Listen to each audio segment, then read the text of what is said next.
양부모의 학대로 숨진 16개월 입양아 정인이 사건의 재판이 다시 열렸습니다. 양부모는 살인의 고의성을 여전히 부인했는데요. 자세한 내용 취재기자 연결해서 알아보겠습니다. 정현우 기자. 네, 사회부입니다. 네, 오늘 재판에는 증인도 참석해서 이 아이를 방치한 정황에 대한 증언을 했다고 하는데요. 더 자세한 내용 들어볼까요? 네, 그렇습니다. 오늘 재판은 오전 10시부터 오후 2시와 4시 모두 3번 걸쳐서 열리는데요. 각 재판에 증인이 1명씩 모두 3명이 출석할 예정입니다. 첫 재판에는 양모 장 씨의 지인이, 오후에 이어지는 재판엔 아랫집 주민과 대검 심리분석관이 각각 출석해 증언합니다. 우선 오전 재판에 나온 지인은 정인이 양모와 지난 2019년 입양가족 모임에서 만났다고 합니다.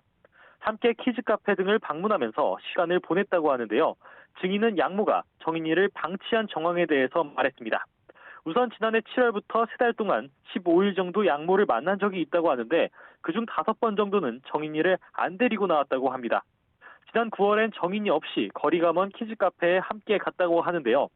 장 씨는 아이가 3시간 넘게 잠을 자고 휴대전화 앱으로 아이를 확인할 수 있다면서 평소에도 집에 혼자 둬도 아무런 문제가 없었다고 해명했다고 합니다. 오후 재판에 증인으로 나올 예정인 심리분석관은 살인의 미필적 고의를 입증하는 데 역할을 할 것으로 보입니다. 검찰은 지난 첫 공판에서 장 씨에 대한 주된 공수사실을 아동학대 치사에서 살인으로 바꿨는데요. 그 이유 가운데 하나가 바로 장 씨의 통합심리 분석 결과입니다.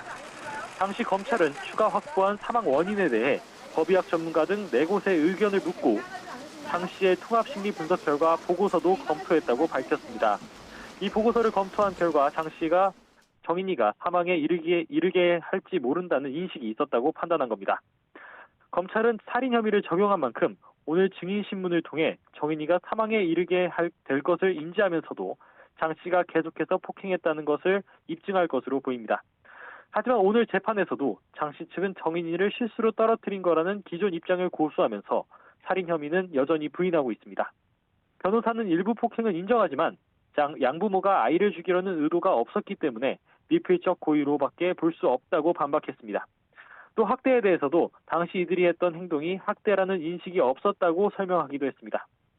지난달 법원에 반성문을 제출하기도 했던 양부 안 씨는 오늘 오전 8시 50분쯤 별다른 신변 보호 없이 법정으로 들어갔습니다.